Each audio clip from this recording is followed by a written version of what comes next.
আসসালামু আলাইকুম, কেমন আছেন আপনারা? আলহামদুলিল্লাহ, আমরা তো সবাই ভালো আছি। সকালবেলা শুরু করে দিলাম মেয়ের টিফিন দিয়ে। সকালে উঠেই নাস্তা বানায় নিছি, নাস্তা খেয়ে এখন ছোট মেয়েকে ওর আব্বু নিয়ে গেছে। আর এই তো ছোট মেয়েকে নিয়ে আমি এখন ওর স্কুলে যাব। ওর জন্য টিফিন বানালাম। সেজুমুকে রুটি আর ডিম দিয়ে দিয়েছিলাম, আর ওর জন্য একটু ভাত ভেজে দিলাম ডিম দিয়ে। আগের দিন বেশি করে ভাত রান্না করছিলাম, ওই ভাতটা দিয়ে ওরে ডিমটা দিয়ে ভেজে দিলাম। ও আবার এই ভাতটা খেতে খুবই পছন্দ করে, আমার ছোট মেয়ে।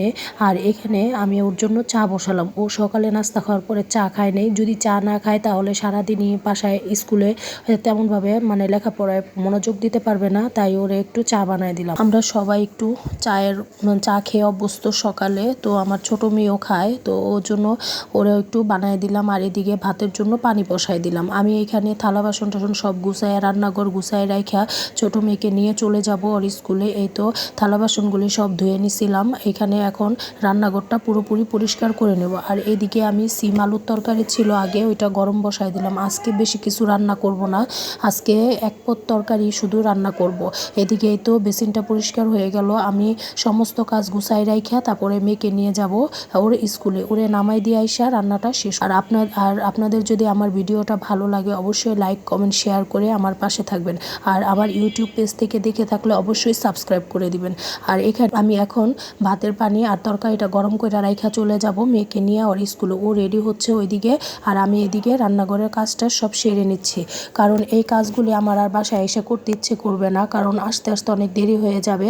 কারণ এগুলি সব অনেক বড় কাজ, ঝামেলার কাজ। ঘর মোছা, কাপড় চোপড় শুকা দেওয়া। কাপড় চোপড় আমি মেশিনে আগেই দিয়েছিলাম, কিন্তু শুকা দিতে পারি নাই, তো ওকে দিয়ে আইসা আমি এখন শুকা দিব। আর এই তো আমি চলে আসলাম ওদের স্কুলে দিয়া, এখন আমি কাপড় চোপড় শুকা দিব। সাথে আমার মেয়েও ছিল, ওর পরীক্ষা ছিল স্কুলে। এখানে একটু দুইজনরে আমি স্কুলে দিয়ে আইসা এখন কাপড় চোপড়গুলি সব ছাদে শুকা দিয়ে আসবো। আর এদিকে কাপড় চোপড় শুকা দিয়া তারপর আমি এসে রান্নাটা শুরু করে দিব। আর এখানে আমার তো সারাদিন এইভাবেই কাটাতে হয় দৌড়ের উপরে। সকালে যখন একবার ঘুম থেকে উঠি তখন আর পায়ের কোনো রেস্ট নিতে পারে না, সারাদিন দৌড়াতেই থাকি। তো এখানে তো কাপড়গুলি শুকা দিয়ে আসলাম, শুকা দিয়ে এখন তরকারিটা বসাই দিচ্ছি। তরকারিটার মধ্যে আমি পেঁয়াজ বাটা, আদা রসুন বাটা, হলুদ মরিচ সবকিছু একসাথে দিয়ে ইলিশ মাছটা আজকে আমি, এটা ছিল ছোট ঝাটকা ইলিশ মাছটা রান্না করব আলু আর টমেটো দিয়ে। এইদিকে আমার কাছে এই তরকারিটা খেতে খুবই ভালো লাগছে, তো আমার মেয়েরা অনেক পছন্দ করছে আলু টমেটো আর ইলিশ মাছ, ছোট ইলিশ। তো এখানে এই তো আমি এখন মাছটাকে কষাতে দিয়ে দিলাম, দিয়ে ওখানে আলুটাকে কেটে নিচ্ছি।